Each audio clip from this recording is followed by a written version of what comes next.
a negligence finding against him. She went again and she said, I told him that you are very angry. That's when I decided. I went to Colonel Lewis. I say, Colonel Lewis, this is what I just heard. What must I do? Colonel Lewis say, Patricia, you must decide what you are going to do, because an innocent man is going to be dismissed, and 2 reports found that he was not negligent. That's how I contacted Brigadier Nhlanhla and said, Brigadier Nhlanhla, I just wanted to report this to you. I even went further to say, request the 2 reports, the 2 investigation reports that found that you were not negligent.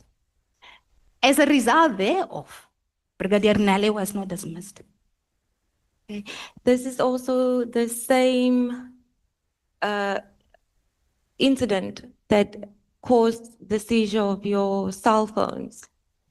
And in your statement, you refer to your cell phones being seized by the police as part of the protection order, but you consider that to have been unlawful, and that's why you, in relation to this particular matter, also called on the assistance of Mary de Haas, who have written several communication or several letters to the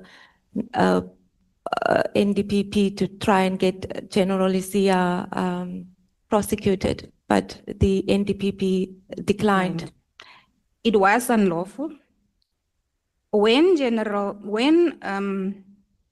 Colonel Panamerva came to my office, he was in possession of a warning statement and a search and seizure warrant.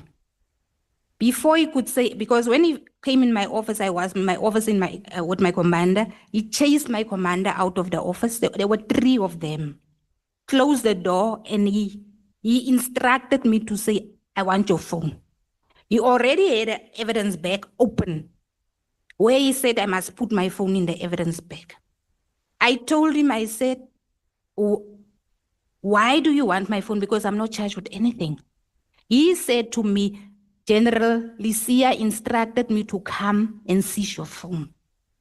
I asked him, I said, before you seize my phone, can I please call my lawyer? He said to me, no, you will call your lawyer later.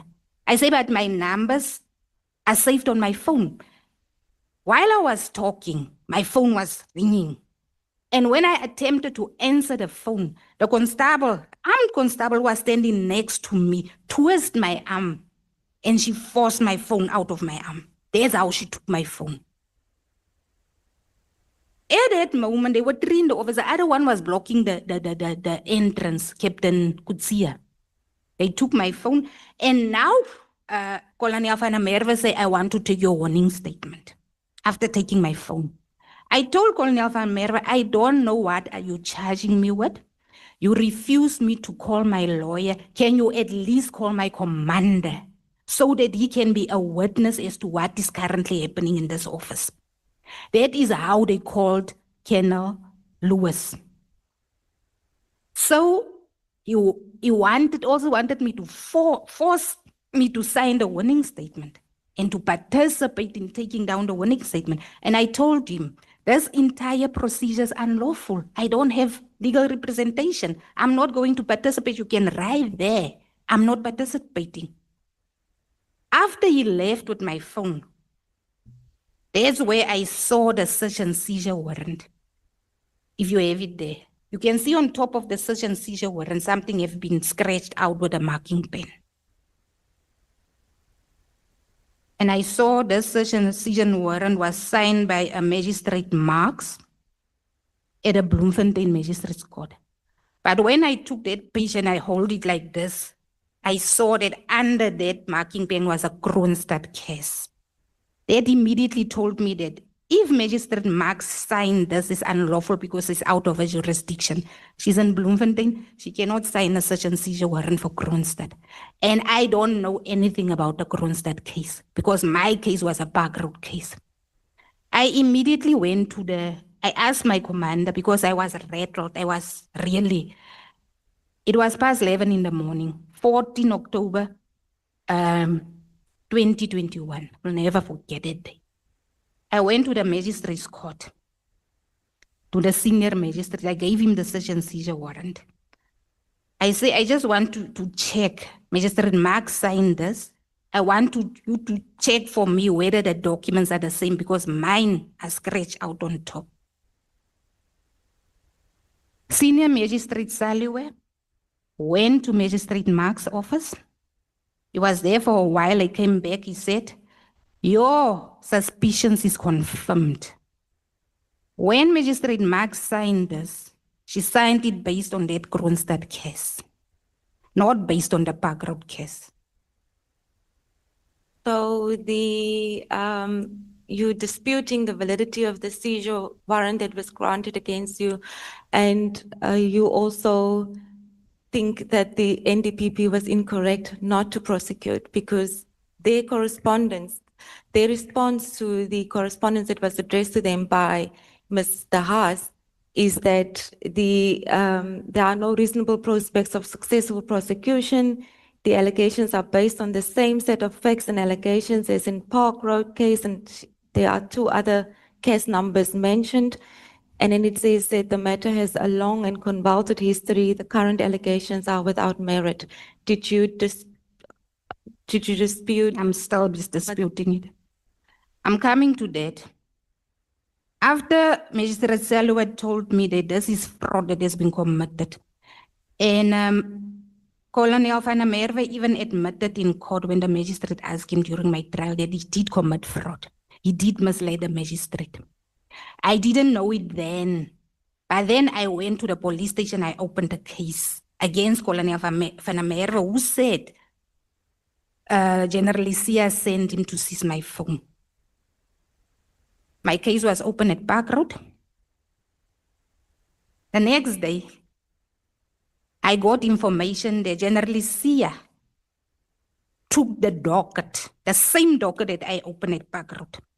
He took that docket and he took it to the DPP. That docket was not even allocated to a investigation officer yet. He took the docket himself. He took the docket to the DPP and the DPP declined with that letter. DPP declined to investigate because she said there was no prospects. I take it that's why you left it. I attempted to open more dockets, but then one of the senior prosecutors, there was a voice note, I will try to find that voice note, told my husband to say the DPP said, gave us instructions that all dockets that are being opened by Patricia Mashale must be taken straight to her office. They must not handle those dockets. Those dockets must go straight to her office, and when the dockets reach her office, she declines to prosecute. I cannot even open cases in Bloemfontein or Free State anymore because DPP is not prosecuting my cases. Even if it's a personal matter where my daughter was attacked by a member of crime intelligence, we opened a case, there were video footage. The DPP declined to prosecute. Now, the other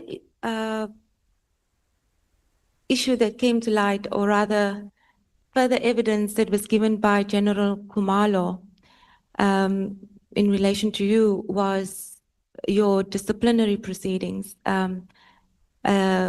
He's produced during his evidence a documents of an information note, which is part of the exhibit bundle, which speaks to the circumstances under which you were dismissed from the police. Now, in your statement in paragraph 3.6 and 3.7, you allege that your dismissal was unlawful and it was unfair. Yes. But from the documents that we've received during General Khumalo's testimony was that what in fact happened was that you walked out of the disciplinary hearing and that you were then subsequently dismissed by operation of law because you failed to reconvene. Do you have anything to say to Yes, that? I can respond on that. So, on the first day when we arrived at the hearing, Brigadier Makubu He was demoted to a brigadier, from a major general to a brigadier, as the result of me reporting the unlawfulness of his promotion. There was already an arbitration award against him that he was promoted unlawfully. And that arbitration award was supposed to have been implemented in 2020 already. General Sithole just simply ignored that arbitration award until I opened the case with IPIT to say that the arbitration award is clear. Major General Makubu has been demoted, but he's still not demoted. And shortly after that, while IPIT then started with the investigations, they contacted General Sithole, and as a result thereof, Makubu was demoted to a brigadier. I was the complainant in that matter. So the first day I arrived at the hearing, Brigadier Makubu is the presiding officer. There's a conflict. Me and my representative request him to recuse himself from the proceedings. And I even stated the same case that I opened against him, the complaint whereby, as a result of that complaint, he was demoted. He said I must go to IPIT and I must go get evidence that I was the complainant in that matter. I went to IPIT the same day. We reconvened the next day. The next day I came with the evidence. Here's the evidence, I was a complainant in the matter. He told me that this is still not enough.